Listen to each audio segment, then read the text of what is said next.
Segala puji hormat syukur hanya untuk kemuliaan Allah Bapa di surga. Segala puji hormat syukur hanya untuk kemuliaan Yesus Kristus, Tuhan dan satu-satunya juru selamat orang berdosa. Segala puji hormat syukur hanya untuk kemuliaan Roh Kudus, Roh yang menginsyafkan kami dari dosa, menghibur dan menuntun ke jalan yang benar. Allah Tritunggal yang baik, kami bersyukur di pagi yang indah ini. Kasih setiamu mencengkeram kami begitu kuat sehingga kami boleh datang ibadah di tempat ini. Terima kasih kami telah memuji dan memuliakan nama-Mu.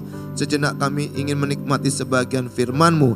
Sebelum hamba-Mu yang sederhana ini menyatakan kebesaran, kemuliaan nama Tuhan melalui firman Tuhan, terlebih dahulu Tuhan Yesus urapi satu persatu umat-Mu yang hadir, jamah satu persatu jemaat-Mu, dan lawat kami semua, supaya setiap yang hadir pada pagi hari ini dipastikan diberkati oleh firman Tuhan. Yang sakit Tuhan jamah dan sembuhkan, yang berbeban berat Tuhan pasti pulihkan, yang gelisah melihat masa depan Tuhan memberikan penghiburan, dan yang takut menunjukkan apa yang akan terjadi di kemudian hari, Engkau yang akan tunjukkan jalan bagaimana bisa menikmati hidup lebih baik. Berbicara kepada kami melalui firman Tuhan ini Tuhan. Dalam nama Tuhan Yesus kami sudah mengucap syukur dan berdoa. Haleluya. Mari yang percaya sama-sama kita katakan amin. Berikan tepuk tangan sekali lagi untuk Tuhan Allah kita. Haleluya. Silakan duduk saudara. Shalom. Shalom. Apa kabar?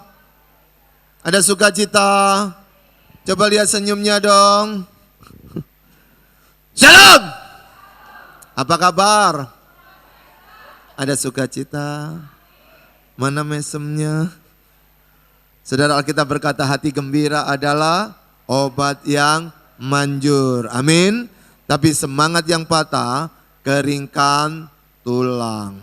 Saya tidak pernah bosan dan tidak pernah jemu-jemu setiap memulai firman mengingatkan umat ayat dari kitab Amsal tersebut yang berkata hati gembira adalah obat yang manjur, tapi semangat yang patah keringkan tulang. Kenapa saudara? Saya suka mengingatkan terus karena di dalam ayat itu sudah ada jawaban dari setiap pokok doa yang engkau minta ke Tuhan. Saya tidak tahu saudara ada pergumulan apa. Saya tidak tahu saudara punya masalah apa.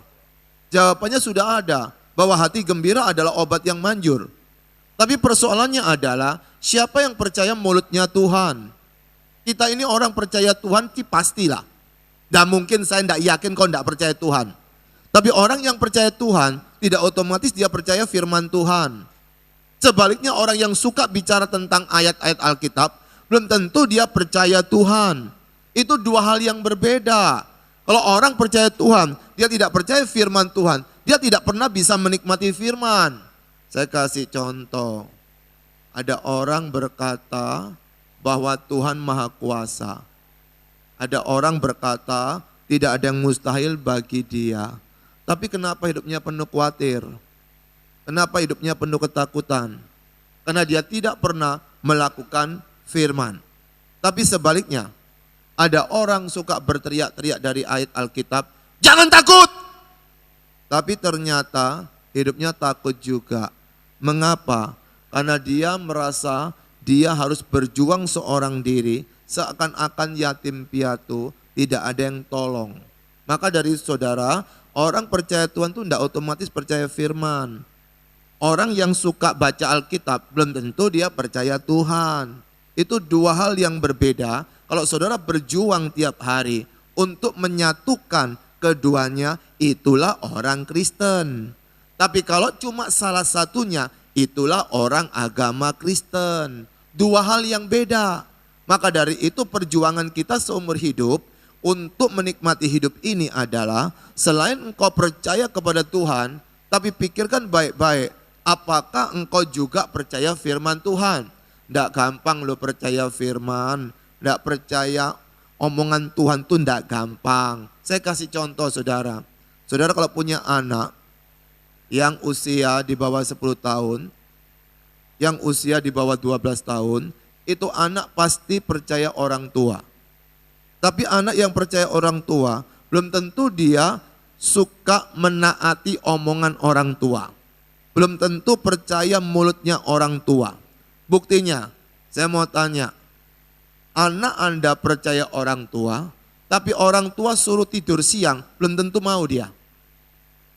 Anak Anda percaya orang tua, tapi suruh berhenti main game online, belum tentu mau dia. Apakah anak itu tidak percaya orang tua? Percaya. Tapi apa mulutnya dipercaya? Belum tentu. Maka banyak orang yang hobinya ke gereja, tapi hidupnya tetap frustasi. Banyak orang yang sukanya pelayanan, tapi hidupnya penuh kekhawatiran. Kenapa? Karena dia di tempat ibadah tidak pernah dapat firman, namun dia cuma dapat ayat. Orang yang punya ayat tidak otomatis punya firman. Kalau orang suka menghafal ayat, kayak murid sekolah minggu, buktinya murid sekolah minggu yang sudah terlalu banyak simpen ayat, mungkin saudara juga mantan murid sekolah minggu, suka menghafal ayat, tapi perhatikan baik-baik. Kenapa anak-anak yang sekolah minggu yang suka menghafal ayat banyak, tetapi dia tetap suka lawan orang tua? Kenapa anak-anak yang suka menghafal ayat banyak, di sekolah suka nyontek? Kenapa anak-anak yang suka menghafal ayat banyak, dia tidak suka berdamai dengan orang lain, alias suka cari musuh? Karena orang yang memiliki ayat, belum tentu dia memiliki firman. Tapi orang memiliki firman, sumbernya pasti dari ayat. Makanya kalau engkau kebanyakan ayat, hati-hati keracunan ayat. Kalau orang punya ayat, itu hobinya dipakai buat khotbah, buat nasihat orang lain, buat untuk menghakimi orang lain. Dari mana? Dari ayat-ayat itu. Tapi kalau orang punya firman, itu yang akan mengubah karakternya seperti firman tersebut. Jadi orang punya ayat, belum tentu punya firman, tapi orang punya firman, pasti punya ayat. Saudara pinter cerdas, langsung pinter mempelajari Alkitab. Makanya orang pinter gampang lulus sekolah dokter. Orang pinter gampang lulus sekolah insinyur. Tapi orang pinter belum tentu ngerti firman. Maka itu saudara, ada orang 50 tahun datang ibadah, tetapi 50 tahun tetap jahatnya ampun-ampun. Kenapa bisa begitu? Karena dia datang ke tempat ibadah, dia tidak dapat firman kok. Tubuhnya hadir, tapi pikirannya tidak hadir. Tubuhnya hadir, tapi rohnya tidak hadir. Saudara, berapa banyak orang datang ke gereja, dia tidak pernah memikirkan firman, tetapi memikirkan masalah hidupnya. Sehingga pada waktu pulang, dia tidak pernah mendapatkan firman apa-apa. Kenapa bisa begitu? Karena kemampuan manusia untuk menganalisa, itu akan membentuk siapa dirinya.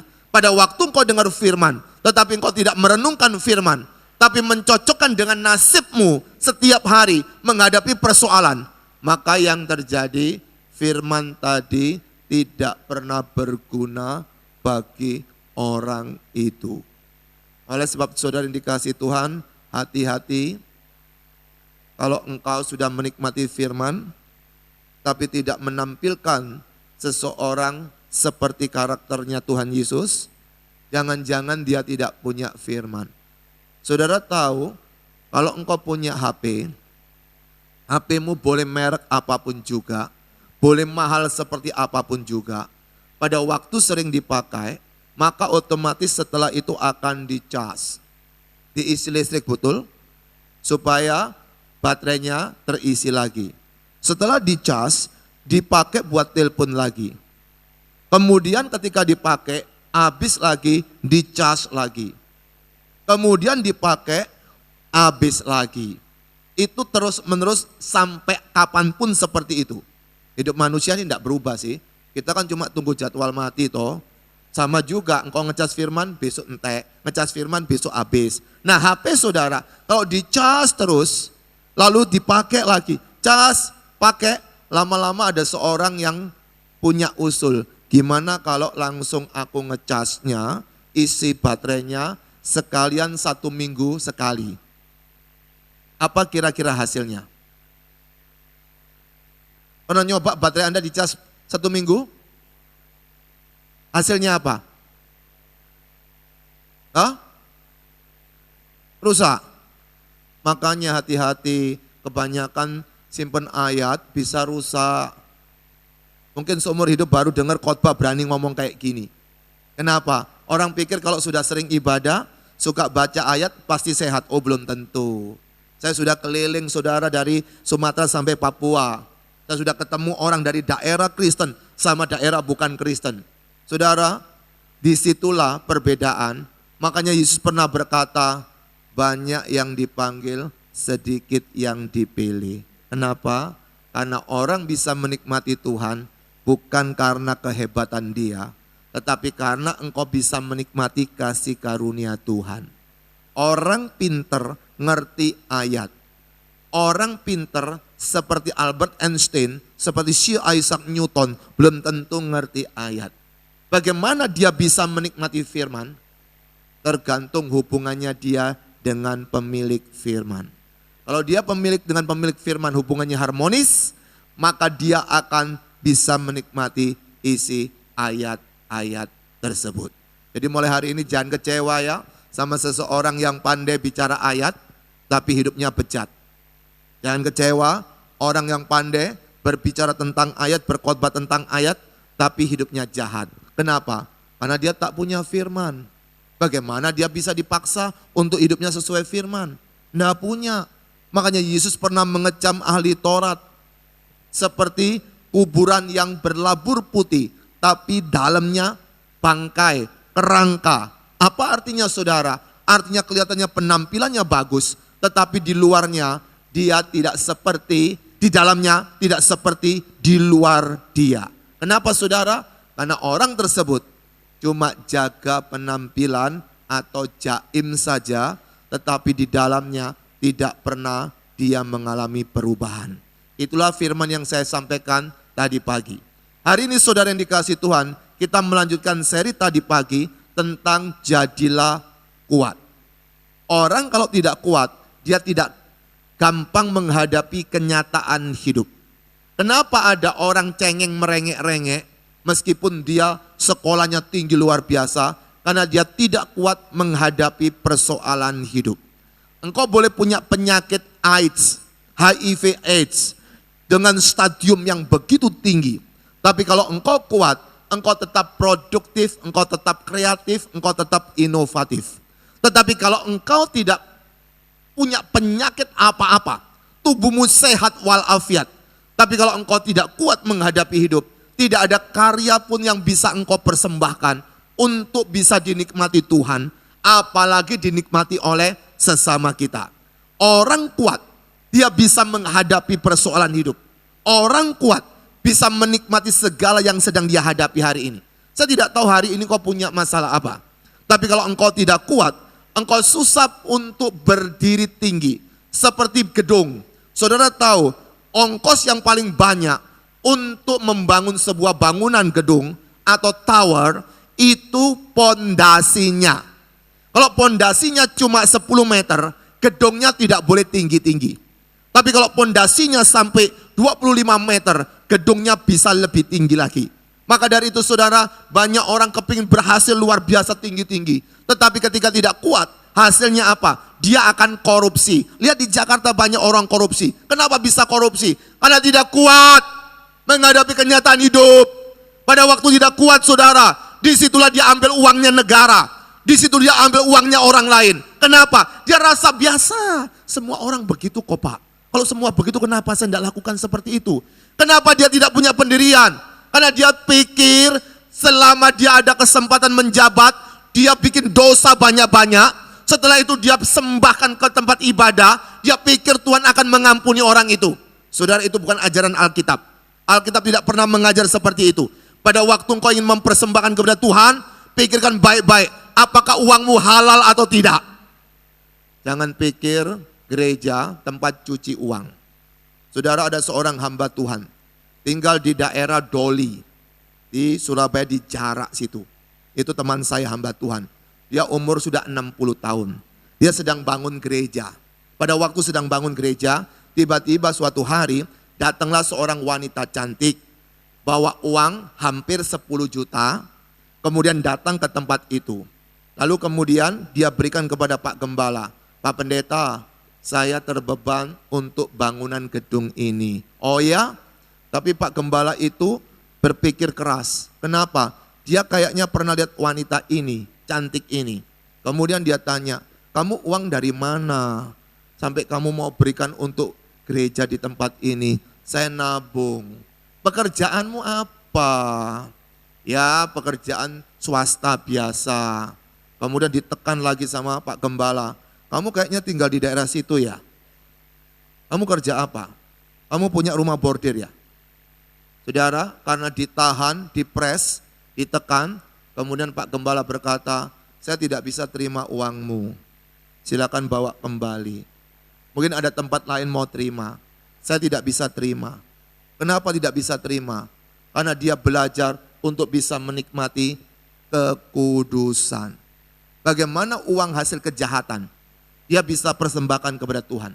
Maka itu saudara, berjuanglah tiap hari untuk cari uang dengan halal. Itu tidak lama kok hidup kita. Kalau hari ini kau sudah umur 50 tahun lebih, lalu Tuhan kasih umur 80 tahun, sisanya kan 30 tahun toh. Kemudian tahun depan umur sudah 51, sisanya berapa? 29 kan. Nanti tahun depan lagi selamat ulang tahun, umur 52, sisanya berapa? 28 kan.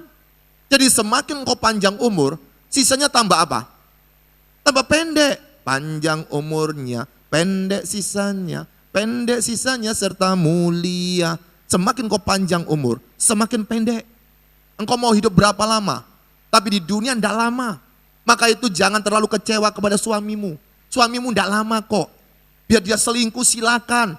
Engkau tegur tidak apa-apa. Tidak mau ditegur, biarin aja. Kenapa? Tidak lama dia. Oleh sebab itu pada waktu engkau lihat suamimu menyakitkan luar biasa, kemudian kau berkata, kalau kamu bisa selingkuh, aku juga selingkuh aja. Saudara, seperti ini, itu yang menandakan dia tidak kuat menghadapi titipan Tuhan yang bernama suaminya tadi. Saudara, pada waktu suami selingkuh tidak lama, setelah itu pasti selesai. Oleh sebab itu sabar ibu-ibu. Suamimu modelnya kayak apa, jahatnya seperti apa, bejatnya seperti apa, sabar, tidak akan lama.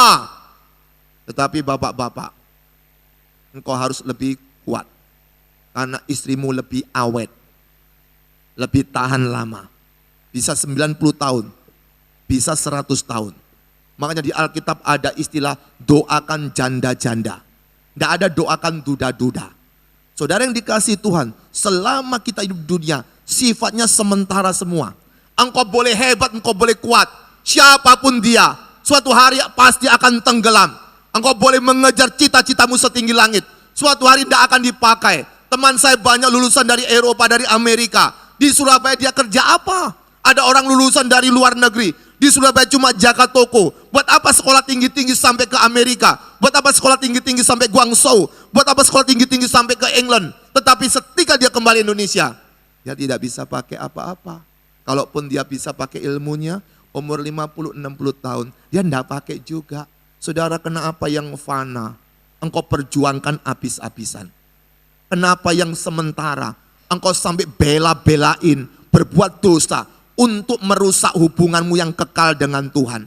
Kenapa yang fana ini engkau perjuangkan habis-habisan, tetapi yang sifatnya kekal engkau remehkan? Ingat, perjuanganmu yang fana paling lama 80 tahun, 90 tahun. Tetapi apapun yang kau tabur di dunia ini, apapun yang kau tabur di dalam dunia ini, apapun yang kau tabur dalam dunia ini, ingat, akan engkau tuai di kekekalan. Yesus akan bertanya, apa yang kau kerjakan? Apa yang kau lakukan? Saya punya gelar 6, tidak ada guna. Kalau saya ada uang sudah 3 doktor saya punya 8 gelar, tidak ada guna. Kenapa tidak ada guna? Setelah susah-susah sekolah, setelah tersiksa sekolah, setelah itu, kalau saya tidak belajar lagi, maka ilmunya semuanya akan hilang. Pada waktu ilmunya hilang, tidak berguna lagi. Oleh sebab itu saudara, bukan berarti sekolah tidak berguna. Pada waktu engkau sekolah, jangan nyontek. Buat apa engkau sekolah kalau nyontek? Itu tidak berguna. Saya berkata kepada 3 anak saya, pada waktu dia pulang sekolah, kalau dapat nilai bagus, pertanyaan pertama adalah, nyontek enggak? Pertanyaan kedua apa? Nyontek enggak? Pertanyaan ketiga apa? Nyontek enggak? Buat apa nyontek? Mau kepingin nilai aja kok nyolong. Makanya sampai besar dia suka nyolongan. Kalau dari kecil dia tidak diajar untuk disiplin lalu lintas. sampai besar pun dia tidak akan disiplin lalu lintas. Saudara yang dikasihi Tuhan, pada waktu kita tahu menghadapi dunia yang tidak sesuai dengan harapan kita, bagaimana engkau tetap tegak berdiri? Belajarlah jadi kuat. Mari buka kitab kita saudara, dari kitab Ibrani, pasal yang ke-12, kita akan merenungkan ayat yang ke-14 dan 15. Tadi pagi saya sudah berbagi ayat yang ke-11, tapi hari ini kita harus baca dari ayat yang ke-11 sampai yang ke-16, supaya tidak salah mengerti tentang ayat yang ada di dalam teks tersebut. Kenapa saudara? Tadi pagi saya kasih contoh sebuah ayat yang sederhana. Beberapa waktu lalu ada seorang ibu, dia mengamini ayat ini, yaitu dari Kisah Rasul 16 ayat 31. Tolong munculkan Kisah Rasul 16 ayat 31. Ada seorang ibu mengamini ayat ini, luar biasa. Kisah 16 ayat 31. Bisa dimunculkan? Halo? Sama monitor sama sini ya? Hengta? Kisah 16 ayat 31.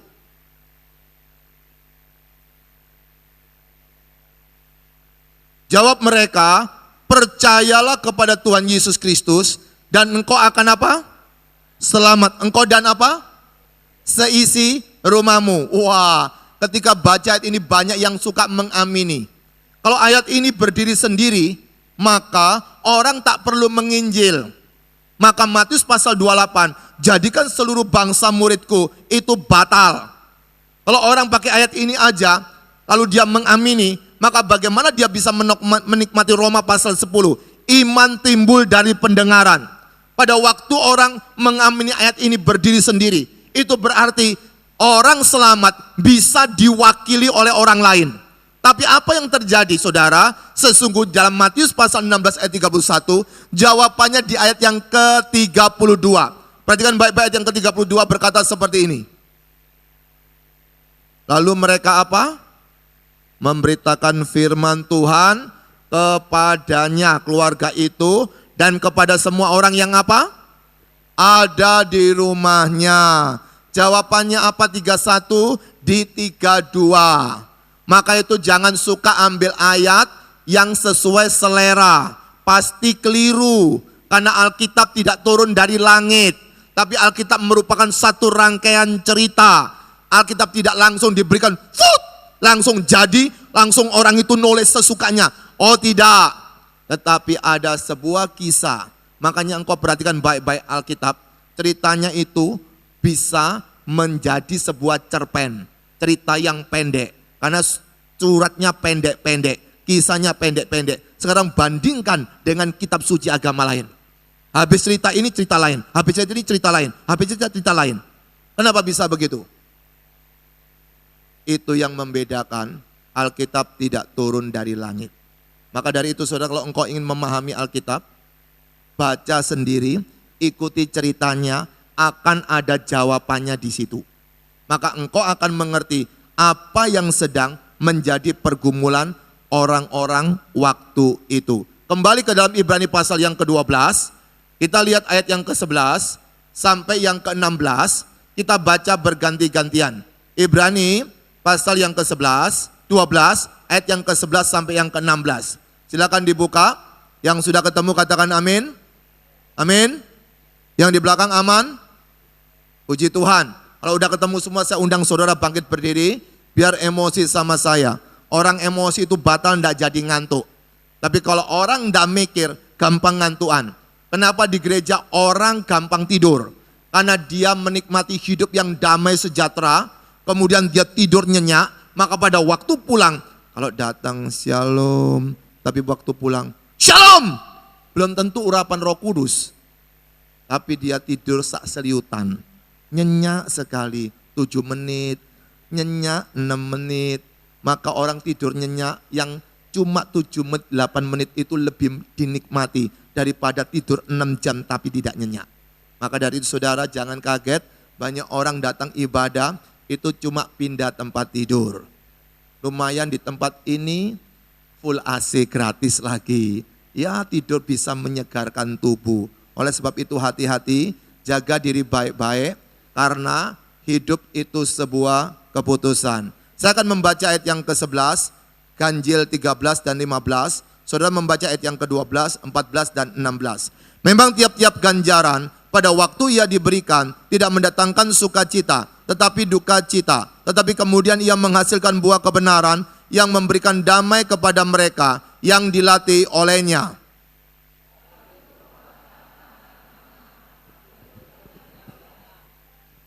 Dan luruskanlah jalan bagi kakimu, sehingga yang pincang jangan terpelecok, tetapi menjadi sembuh.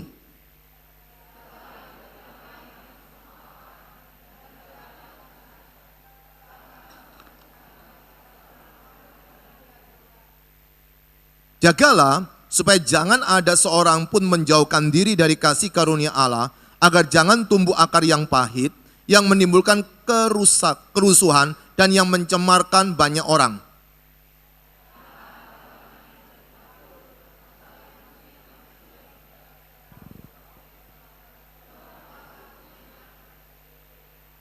Amin. Silakan duduk. Berbahagia tiap kita yang sudah membaca atau ngopeng dari tetangganya firman Tuhan tadi, dan simpan baik-baik. Karena tanpa firman engkau tidak bisa berubah. Saudara, dari pembacaan kita ini, melalui ayat yang ke-11 sampai yang ke-16, itu kalau dibagikan menjadi tema, itu 3 tema besar.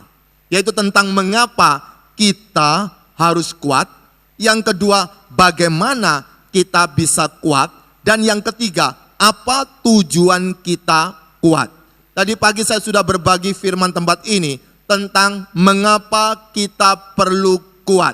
Maka perhatikan baik-baik ayat yang ke-11. Di ayat yang ke-11 dikatakan seperti ini. Ayat yang ke-11 bisa muncul.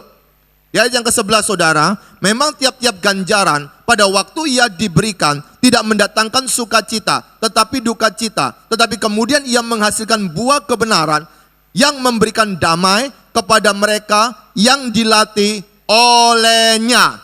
Saudara, mengapa kita makan? Karena lapar. Mengapa kita minum? Karena haus. Mengapa kita perlu kuat? Karena akan menghadapi ganjaran atau disiplin. Itu yang pertama. Yang kedua, mengapa kita perlu kuat? Karena akan menghadapi latihan. Ayat yang ke-11, masih buka ya. Yang ketiga, mengapa kita perlu kuat? Karena harus menghasilkan buah. Nah saudara yang dikasihi Tuhan, semakin kau cinta Tuhan, ingat baik-baik, bukan berarti langsung semua hidupnya enak. Banyak orang berkata, kalau jalannya lancar-lancar, itu pasti dari Tuhan. Kalau jalannya agak rumit, itu bukan dari Tuhan. Saya beritahu hari ini, jalan dari Tuhan tidak pernah selalu lancar. Dengar baik-baik, jalan dari Tuhan kadang-kadang ada yang berkelok-kelok. Berapa banyak orang mendengarkan khotbah dan berpikir, kalau segala sesuatu itu lancar, sesuatu itu gampang, pasti dari Tuhan. Jangan salah pikir, saudara, dari Tuhan pun kadang-kadang agak ribet, kadang-kadang agak muter-muter. Kenapa saudara? Karena itu adalah sebuah ganjaran. Supaya kita tahu pada waktu engkau ingin mendapatkan sesuatu, pada waktu engkau ingin berjuang sesuatu, disitulah engkau harus menyesuaikan keinginanmu dengan keinginan Tuhan. Oleh sebab itu saya tidak tahu hari ini engkau punya cita-cita apa. Engkau sedang berjuang untuk apa. Mungkin engkau menghadapi begitu sulit, lalu engkau gampang putus asa. Pada waktu gampang putus asa, lalu menyalahkan Tuhan. Bukan kehendak Tuhan. Kok enak ngomongnya gitu loh. Seperti seorang yang baru menikah. Pada waktu menikah ditanya, kenapa menikah? Kehendak Tuhan Pak. Tapi pada waktu cerai, lalu dia dapat jodoh baru lagi. Dia berkata, kenapa menikah lagi? Kehendak Tuhan Pak. Masa Tuhan punya kehendak kok bisa keliru begitu? Saudara, pada waktu engkau menikah, itu bukan kehendak Tuhan, tapi kehendak kita. Tapi kehendak Tuhan ada ukurannya, sama-sama sudah lahir baru. Sama-sama anak Tuhan. Itu kehendak Tuhan. Tapi kalau engkau gagal dengan pasanganmu, maka bukan salah Tuhan. tetapi salah sendiri. Mele-mele sendiri, nikmati-nikmati sendiri. Pacaran-pacaran sendiri. Hubungan suami istri, hubungan sendiri.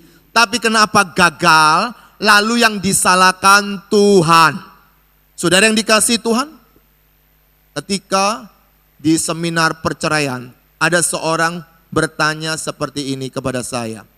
Pak, bagaimana caranya untuk menghindarkan perceraian? Lalu saya berkata, gampang. Loh kok gampang Pak? Iya, kalau engkau ingin menghindarkan perceraian, jangan menikah. Kalau orang tidak nikah, tidak mungkin cerai. Tapi kalau orang sudah menikah, ada kemungkinan cerai. Oleh sebab itu, pada waktu engkau sudah kumpul sama pasanganmu, bisa jadi engkau harus berjuang seumur hidup, menikmati ganjaran dari Tuhan. Apa itu ganjaran? Disiplin. Apa itu disiplin? Pengajaran yang keras dari Tuhan. Apa itu pengajaran yang keras? Tuhan mendidik engkau supaya engkau bisa melakukan firman Tuhan. Kalau hari ini engkau mendapatkan pasangan yang pada waktu baru menikah, wah istrimu baik sekali. Engkau bangun pagi, langsung disediakan kopi. Wah, suaminya bangga sama istrinya. Nanti setelah 5 tahun menikah, dia bangun pagi juga ada kopi, tetapi ketika diminum, kok pahit? Lalu istrinya berkata, mbok ngudek sendiri tuh gulanya sudah di situ gitu, kok rewel sih, tinggal ngudek aja.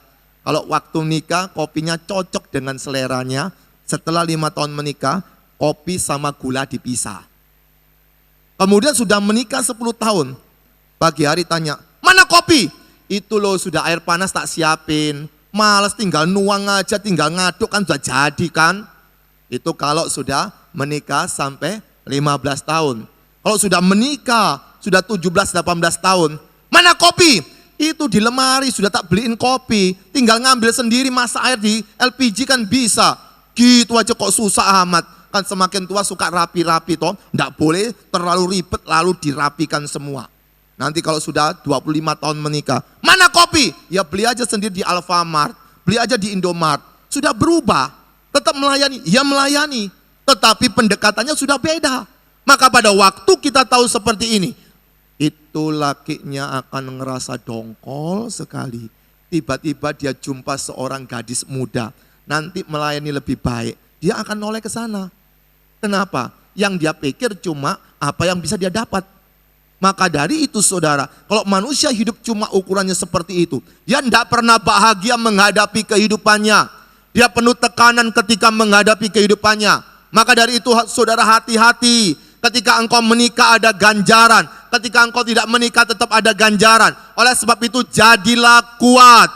Dan jangan lupa pada waktu engkau menikmati ganjaran, tidak usah putus asa. Kenapa? Ini cuma latihan. Latihan ada saatnya mulai, ada saatnya selesai. Tapi jangan lupa juga kita perlu jadi kuat. Yang ketiga, orang itu harus berbuah. Saudara yang dikasihi Tuhan, tadi pagi saya putus sampai di kata damai. Pada waktu engkau sudah melayani baik orang lain, pada waktu engkau sudah memberikan sesuatu yang bagus untuk orang lain, lalu orang lain akan berkata, ibu itu baik sekali loh. Ibu itu dulu setiap pelayanan. Tapi kita tidak tahu apakah dia lakukan itu hatinya damai atau tidak. Karena banyak orang suka melayani tapi dia tidak damai. Hasilnya apa? Buktinya apa dia tidak damai? Gampang, suka sambat apa tidak. Sambat kepada siapa? Tuhan. Mungkin sambat kepada orang lain dia sungkan. Dia jaga gengsi.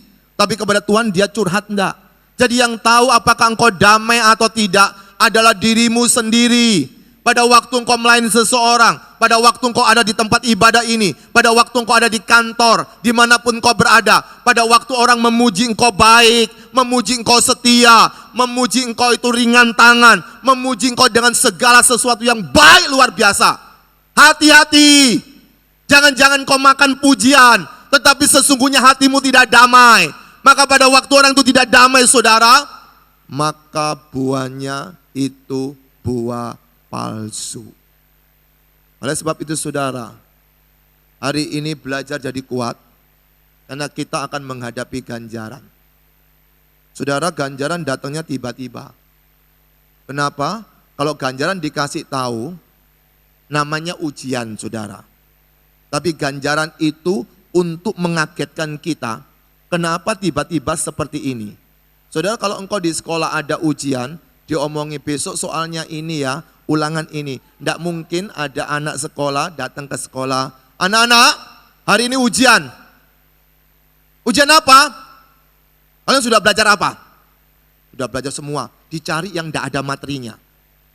Saudara, tidak mungkin seperti itu. Itu namanya pencobaan. Wah, kalau engkau belajar seperti ini banyak sekali istilah-istilah yang berbeda semua. Tapi tidak usah pusing sekarang. Saudara, kembali lagi. Pada waktu seseorang menghadapi ganjaran, belajar jadi kuat. Pada waktu engkau menghadapi latihan, belajar jadi kuat. Pada waktu engkau harus menghasilkan buah, belajar jadi kuat. Supaya apa? Hasil akhirnya ayat yang ke-11 bisa muncul kembali. Supaya hasilnya adalah dia akan menikmati damai. Nah saudara, pada waktu dia menikmati damai di situ, dia adalah seorang yang kuat luar biasa. Kemudian penulis surat Ibrani memberikan satu gambaran, memberikan satu ilustrasi, bukan yang terkait dengan rohani, tetapi terkait dengan fisik. Di mana itu saudara? Di ayat yang ke-12. Perhatikan ayat yang ke-12. Di dalam ayat yang ke-12 dikatakan, sebab itu kuatkanlah tangan yang lemah. Perhatikan orang-orang yang pegang gelas, tapi goyang seperti ini terus, padahal tidak ada gempa bumi, tetapi dia goyang terus. Maka tangan yang lemah seperti ini saudara, tidak mungkin dia bisa berkarya apapun juga, karena untuk menahan tangannya pun dia tidak mampu. Kuatkanlah tangan yang lemah dan lutut yang goyah. Engkau perhatikan kalau ada orang jalan begini-begini, dia bisa berkarya apa dalam hidupnya? Dan lebih mengerikan, lihat ayat yang ke-13. Ayat yang ke-13 berkata, dan luruskanlah jalan bagi kakimu. Lihat, tangan kalau sudah goyang, kemudian lututnya dia sudah gini-gini, itu jalan tidak mungkin bisa lurus. Pasti akan belok sedikit, akan belok ke sini. Engkau perhatikan orang yang mabuk. Kenapa orang mabuk bisa goyang ke sini, bisa goyang ke sana? Saudara, karena dia menyesuaikan beban tubuhnya. Kalau bebannya ke sini, dia akan lari ke sini, dia tahan terus. Kalau ke sini terus, dia tahan terus. Saudara, pada waktu kakinya goyah, dia tidak mungkin bisa berkarya. Pada waktu tangannya lemah, dia tidak mungkin bisa produktif. Kenapa? Semua yang dia lakukan jalannya tidak akan bisa lurus. Orang seperti ini perlu dikasihani, jangan dibenci, jangan dimusuhi. Kenapa? Dia tidak punya kekuatan untuk bisa berjalan dengan kuat. Tangannya tidak kuat, kemudian kakinya tidak kuat. Dan jangan lupa, pada waktu tangan tidak kuat, kaki tidak kuat, jalan pun menceng luar biasa. Maka ayat 13 berkata, dan luruskanlah jalan bagi kakimu, sehingga yang pincang jangan apa? Terpelecok, tetapi menjadi apa? Sembuh. Jadi orang seperti ini perlu kesembuhan. Secara fisik dia harus sehat. Pada waktu dia tidak kuat, maka yang terjadi, dia tidak pernah bisa menjadi berkat bagi orang lain. Bapak ibu saudara, oma opa, di mata Tuhan tidak ada tua atau muda. Dengar baik-baik. Di mata Tuhan tidak ada tua atau muda. Di mata Tuhan tidak ada sehat atau sakit. Dengar baik-baik ya. Di mata Tuhan tidak ada pinter atau bodoh. Di mata Tuhan tidak ada kaya atau miskin. Di mata Tuhan tergantung apakah dia melakukan firman atau tidak. Oleh sebab itu jangan kau nelongso, aku sudah tua, aku tidak kuat. Kuat, tapi lebay. Kuat, tapi baper. Dulu kalau hari Minggu saya khotbah 5 kali, saya biasa-biasa, tidak ada masalah. Tapi hari ini kalau khotbah 5 kali hari Minggu, langsung duduk bisa begini. Ger, kenapa? Linu semua sini. Sakitnya luar biasa. Kenapa? Karena tambah tua. Orang di atas 50 tahun, tambah hari tambah tidak enak badan. Jadi kalau ada orang semakin tua, tubuhnya semakin sehat, cepat-cepat periksa ke ahli jiwa. Kenapa? Pasti ada yang konslet. Semakin tua pasti sakit-sakitan. Maka tidak usah nelongso. Nggak usah kecewa. Hai anak muda, semakin masih muda, berkarya banyak-banyak. Saya melakukan perjalanan banyak yang sangat melelahkan di Indonesia ini. Lalu orang-orang tanya, Bapak udah capek? Ada waktunya saya capek, enggak bisa. Kadang-kadang saya tidur di airport 7 jam. Kadang tidur di airport 5 jam. Kenapa? Tunggu pesawat. Pada waktu engkau tidur nyenyak, saya seorang diri di airport.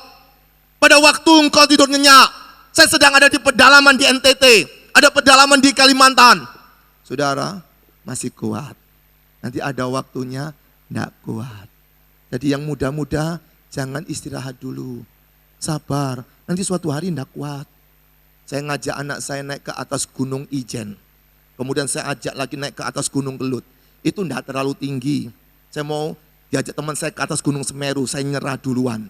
Saudara, ketika naik di atas Gunung Ijen, Gunung Kelut, anak saya yang nomor 3 sudah SMA kelas 3, tingginya segini.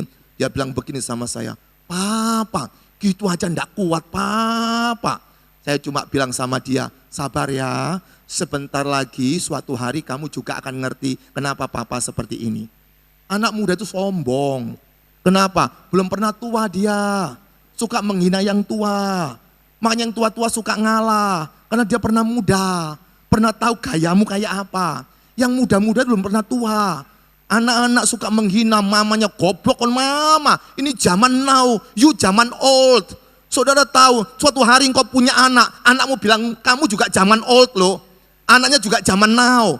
Jadi anak-anak jangan hina papamu, jangan hina mamamu. Suatu hari engkau akan alami juga seperti itu. Saudara, hidup manusia akan berubah. Apapun yang terjadi, maka pada waktu engkau tidak kuat, maka disitulah engkau akan hancur. Engkau pikir kalau presidennya siapa kuat, suatu hari bisa berubah. Dulu Jakarta sudah dibangun bagus, dalam sekejap sekarang mulai tidak karuan lagi. Kenapa? Semua yang ada di dunia, kalau engkau tidak kuat engkau akan kecewa. Engkau pikir kenapa tidak bisa begini, kenapa tidak bisa begitu. Karena semua yang fana di dunia sifatnya sementara. Jangan terlalu sakit hati memperjuangkan yang fana. Tapi berjuang keras untuk yang kekal. Bagaimana caranya kita bisa kuat? Kira-kira 15 menit lagi, masih tahan duduk. Lamaan. Wah, enak bisa nego ya. Saudara, firman Tuhan ini bisa 3 tema besar. Kalau dibuat untuk FA atau Komsel, bisa 5 tema besar. Kenapa? Engkau lihat saya jarang khotbah pindah-pindah ayat. Satu ayat aja kalau engkau renungkan baik-baik, engkau pikir baik-baik, itu mutiaranya banyak sekali. Tidak pernah habis. Kalau engkau berkata sudah ngerti, engkau jadi Tuhan dong. Orang sampai mati pun tidak ngerti. Maka dari itu kalau engkau tidak ngerti, bukan berarti sudah ngerti semuanya. Berarti malas lebih mengerti lagi. Siapa bapak ibu yang sudah menikah di atas 25 tahun? Masih bertengkar sama suami? Tidak pernah sama sekali? Yakin tidak nelongso bu? Tidak nelongso blas? Tidak kecewa blas? Lihat model suaminya, tidak enak? Wah, hati-hati periksa. Iya, saya disertasi dokter saya tentang perceraian. Jadi kalau engkau lihat pasanganmu tidak pernah jengkel, jangan-jangan kepekaanmu sudah hilang. Oh iya, Allah itu maha kasih tapi pencemburu. Maka dari itu, ketika engkau berkata, waduh aku cinta suamiku, karena dia baik sekali Pak. Tapi hati-hati, kadang-kadang pulang telat ngamuk-ngamuk kan. Kadang-kadang makanan tidak cocok, meso-meso kan. Mesonya tidak keluar di dalam hati. Oleh sebab itu saudara yang dikasih Tuhan, kita akan mengalami seperti itu. Kenapa? Karena kita masih hidup dalam kedagingan. Pada waktu masih hidup dalam kedagingan, egois kita akan muncul. Emosi kita akan muncul. Coba ibu, engkau sudah rapikan, lalu sama suami agak berantakan. Ngamuk enggak? Oh ngamuk. Jadi hati-hati ngomong dah. Maka dari itu saudara, tetap engkau ngamuk, cuma engkau bisa kontrol. Tapi ada yang kontrolnya itu di dalam hati disimpan. Tiba-tiba apa? Muncul tumor. Banyak ibu-ibu muncul tumor. Kenapa? Terlalu baik sama suaminya. Banyak ibu-ibu muncul migrain. Kenapa? Terlalu hati-hati dengan suaminya. Pada waktu dia tidak berani berkata kepada suaminya, dia simpen. Jadilah kanker payudara, jadilah benjol di sini, migrain di sini, kanker prostat. Kenapa bisa begitu saudara? Karena tidak ada penyaluran. Maka itu pada waktu engkau tidak punya damai di dalam hatimu, maka itu akan muncul jadi penyakit. Bukan cuma penyakit rohani, tetapi menjadi penyakit jasmani. Hati-hati saudara, banyak orang mengalami penyakit jasmani. Dia lupa, itu karena salahnya sendiri. Bukan cuma salah makan, tetapi pada waktu dia menghadapi persoalan, dia pura-pura kuat, tapi tidak kuat. Hari ini saya ingin mengajar saudara, betul-betul kuat lahir batin. Bukan cuma kuat tampilannya, tapi dalammu juga kuat. Kalau engkau punya suami setia, lalu engkau bersaksi kemana-mana, suamimu setia luar biasa, tidak usah engkau bersaksi di mana-mana bisa. Orang Konghucu juga bisa, orang Buddha juga bisa. Kalau suamimu hobinya selingkuh, tapi engkau tambah cinta dengan dia, itu kalau bukan pekerjaan Roh Kudus tidak mungkin bisa. Maka pada waktu hari ini engkau ingin punya pengalaman bagus dengan Tuhan Allah, nikmati persoalanmu baik-baik. Kenapa? Karena disitulah engkau akan banyak belajar. Lalu bagaimana caranya engkau menikmati aneka persoalan tadi? Jadilah kuat. Ayat yang ke-14. Di dalam ayat yang ke-14 saudara berkata seperti ini. Ayat yang ke-14, berusahalah hidup damai dengan semua orang dan kejarlah kekudusan. Sebab tanpa kekudusan tidak seorang pun akan melihat Tuhan. Ayat 14 dan 15 ada 3 hal penting. Bagaimana kita bisa kuat?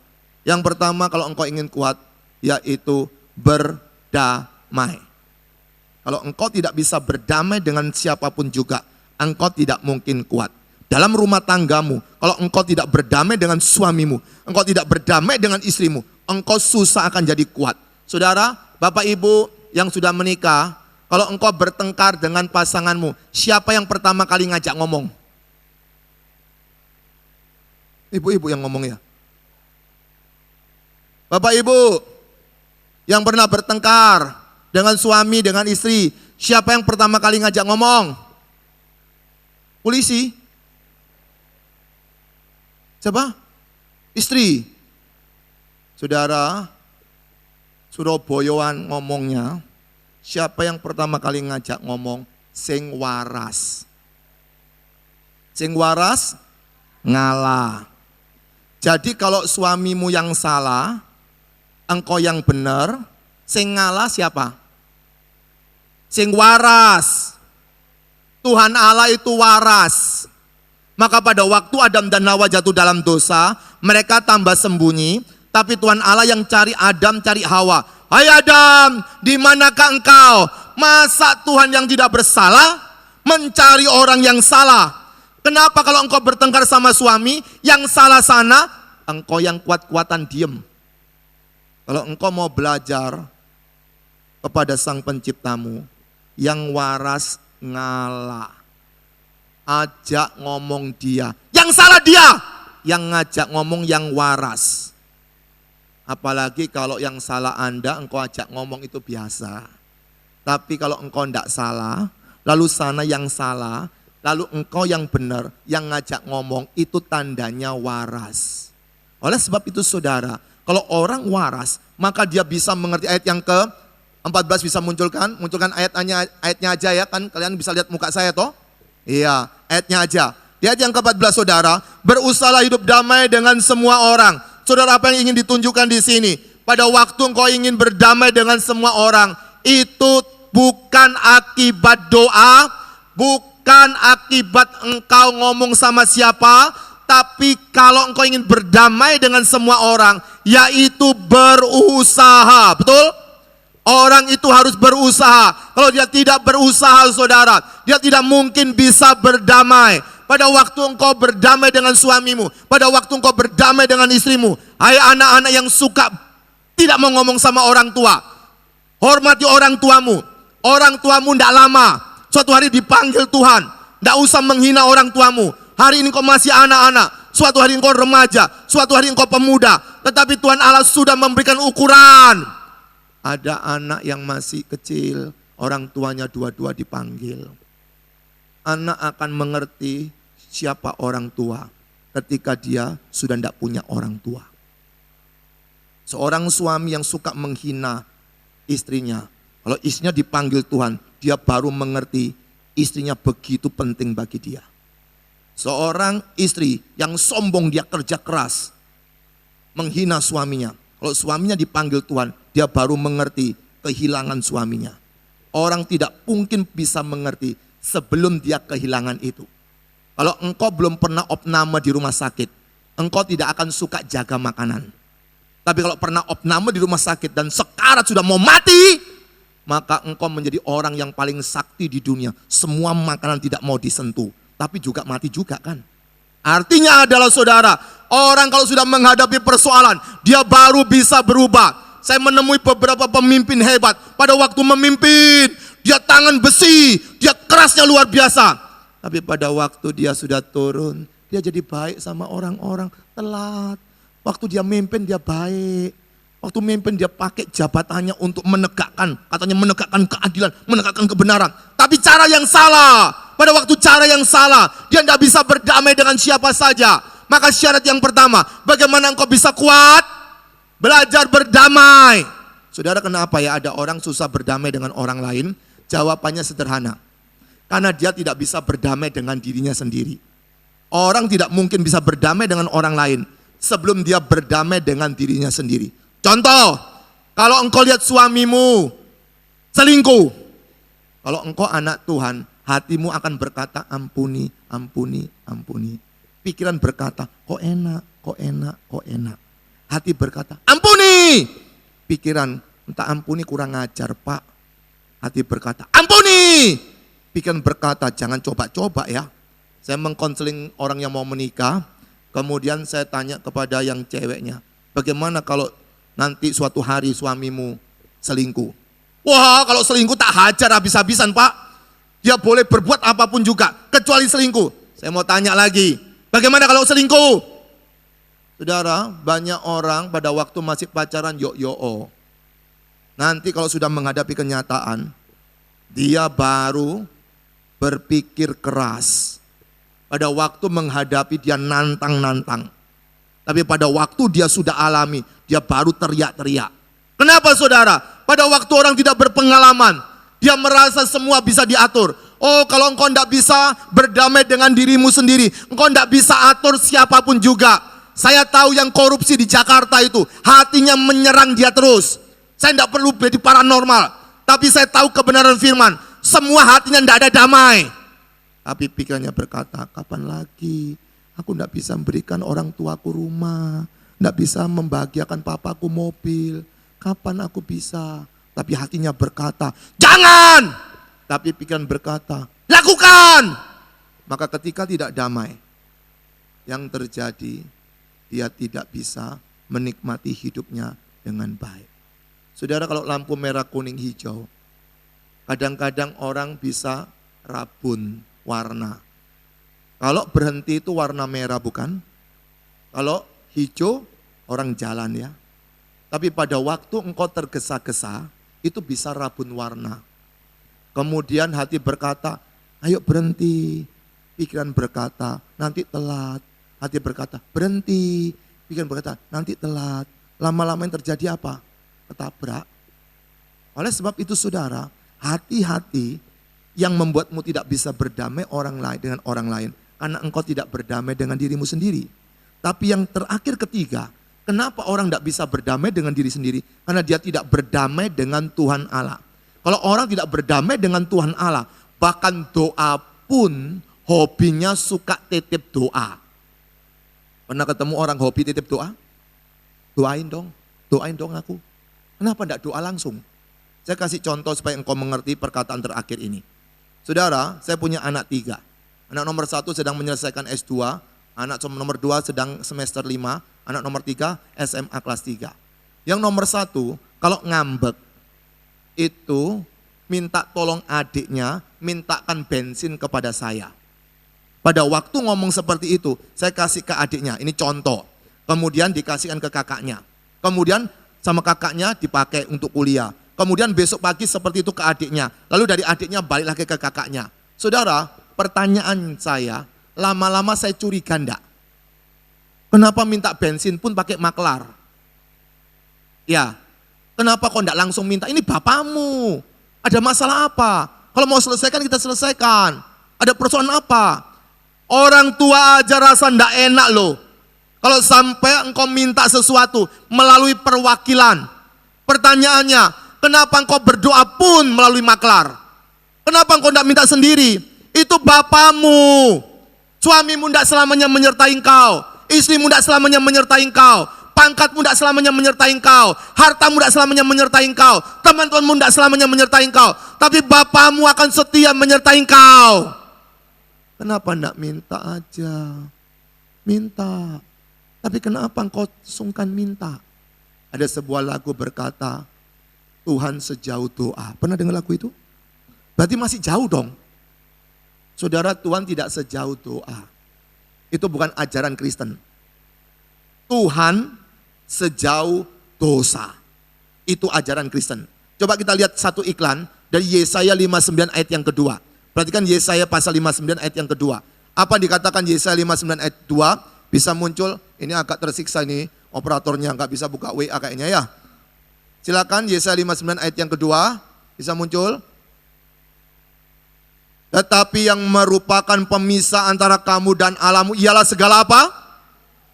Dan yang membuat dia menyembunyikan diri terhadap kamu sehingga ia tidak mendengar ialah segala apa? Kembali ke Ibrani pasal 12.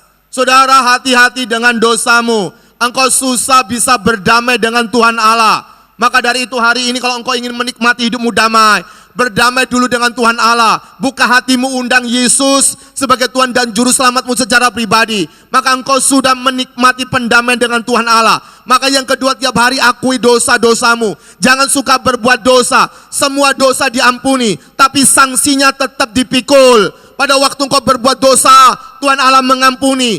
Resikonya, ganjarannya tetap dialami. Maka dari itu, bagaimana engkau bisa kuat?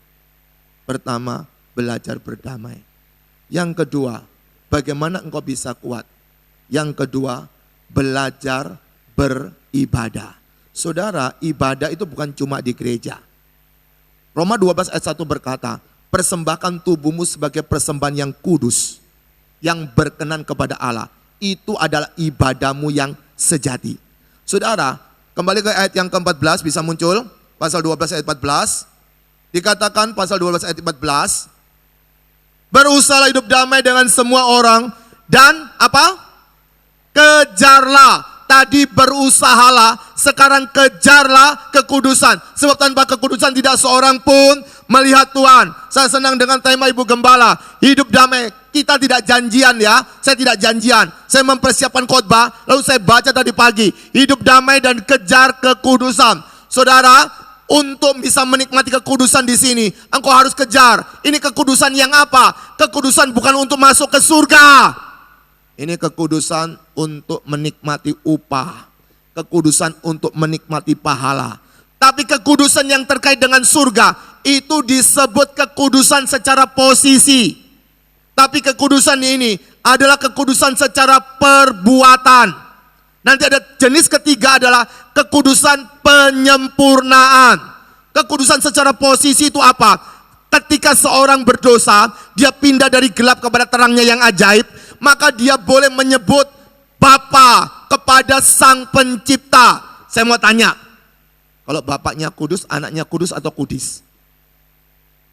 Maka dari itu, tidak semua orang beragama Kristen boleh panggil dia Bapa.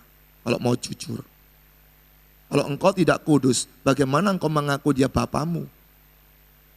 Maka akui dosamu, panggil dia Bapa. Gennya tidak sama. Frekuensinya enggak sama. Maka bagaimana engkau bisa nikmati hubungan dengan Bapamu di surga? Maka dari itu sudah dikatakan, kembali ke ayat yang ke-14 tadi, kejarlah kekudusan, sebab tanpa kekudusan tidak seorang pun akan melihat apa? Tuhan. Itu bukan mata bertemu mata, bukan. Musa pun tak bisa lihat. Tidak ada satupun orang bisa lihat Tuhan. Kalau orang lihat Tuhan langsung pingsan, dia langsung mati.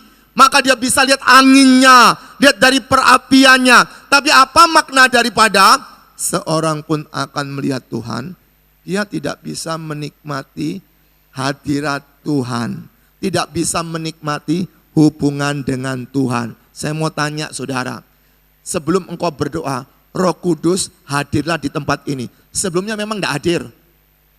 Hah? Allah mah hadir enggak?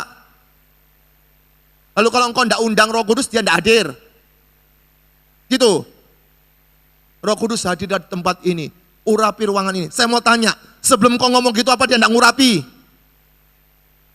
Tapi kenapa kita berdoa begitu? Supaya kehadirannya bisa engkau nikmati. Banyak orang datang ibadah tapi tidak nikmati. Kenapa? Dia punya pilihan, dengar firman atau baca WA. Dengar firman atau lihat Facebook. Kenapa kok dia ketika firman dia lihat Facebook? Karena Facebook lebih baik daripada firman. Kenapa ada orang pada waktu dengar firman kok tidur? Karena tidur lebih baik daripada dengar firman. Kenapa ada anak muda tinggalkan Yesus demi pacarnya? Karena pacarnya lebih baik daripada Tuhan Yesus. Kenapa ada orang tinggalkan Yesus demi jabatan? Karena jabatan lebih baik daripada Tuhan Yesus. Kenapa ada orang tinggalkan Yesus? Karena dia dapat yang lebih baik, yaitu uang yang banyak. Maka kalau engkau ingin menikmati kekudusan Tuhan, engkau harus sadar tiap hari harus beribadah kepada Tuhan. Jaga hidup tiap hari, hati-hati. Bagaimana engkau bisa lakukan itu? Harus kuat. Karena dunia ini jahat. Engkau kumpul siapapun juga akan dibawa menceng. Maka kalau engkau tidak kuat, engkau iri hati kepada dia. Makanya ada orang suka ngomong begini, Pak, kita kan manusia. Itu tanda-tanda mulai tidak kuat, mulai pingsan dia. Pak, semua orang berbuat seperti itu. Masa aku tidak berbuat seperti itu? Itu sudah mulai lemah dia, mulai tidak kuat lagi. Saudara, pada waktu dia sudah mulai nego dengan kehidupan di dunia ini, dia sedang mengalami kelemahan secara rohani. Yang terakhir ketiga, bagaimana caranya kita kuat? Ayat yang ke-15.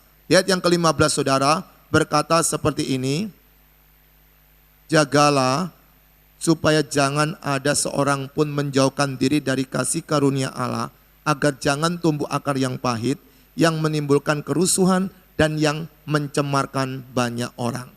Yang terakhir adalah bersyukur. Saudara, ada kata jagalah di situ. Nanti sore akan saya lanjutkan ini. Jagalah supaya jangan ada seorang pun menjauhkan diri dari kasih karunia Allah. Mengapa sih orang jangan jauh dari kasih karunia Allah? Akibatnya adalah tumbuh akar pahit. Anak saya nomor 1 itu sarjana psikologi. Saya pernah mengajar ilmu psikologi. Di dalam dunia ini, kalau ada orang dikecewakan sama orang, ada orang yang dikhianati seseorang, orang itu akan timbul kepahitan, bukan? Itu teorinya. Jadi teori dunia, kepahitan akibat respon orang terhadap orang yang menekan dia, menjelekkan dia, membuli dia, ngebuli dia, menghina dia, dia kepahitan sama orang itu. Tapi ternyata penjelasan firman beda. Kenapa ada orang timbul akar pahit? Karena dia jauh dari kasih karunia Allah. Apa artinya? Kalau orang jauh dari kasih karunia Allah, susah bisa bersyukur. Kalau orang tidak bisa bersyukur, dia suka banyak yang dia pikirkan, tapi kalau dia terima kenyataan tidak sesuai dengan harapan, itu jadi masalah. Kenapa ada masalah? Saudara, kalau yang pernah kuliah S1 atau S2, bagaimana engkau menyusun skripsi atau menyusun tesis, itu berawal dari masalah. Kalau engkau tidak punya masalah, jangan buat skripsi atau tesis. Dari mana masalah timbul?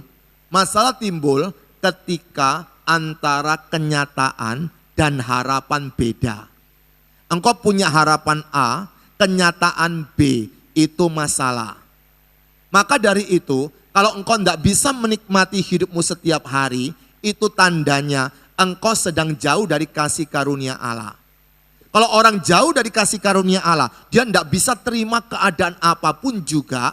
Mengapa? Karena dia tidak bisa bersyukur dengan apa yang sudah Tuhan beri. Sekarang saya simpulkan satu kalimat terakhir. Saudara, coba ingat baik-baik. Masalah apa yang paling kau hadapi hari ini paling berat? Sudah ketemu? Yang paling berat. Saya tahu masalahmu apa. Yang paling berat hari ini. Suka nuntut. Nuntut suami berubah. Nuntut cepat sembuh dari penyakit. Nuntut uang banyak. Nuntut rumah baru. Nuntut keluarga harmonis. Nuntut anak pinter. Kalau engkau suka nuntut, masalahmu tambah banyak sesuai dengan tuntutan. Sekarang bagaimana jawaban? Lihat tangan saya. Ini bukan sulap, bukan sihir. Lihat ya. Kalau semakin nuntutnya banyak, bersyukurnya turun. Semakin bersyukurnya banyak, nuntutnya turun. Silakan pilih sendiri. Mari berdiri yuk.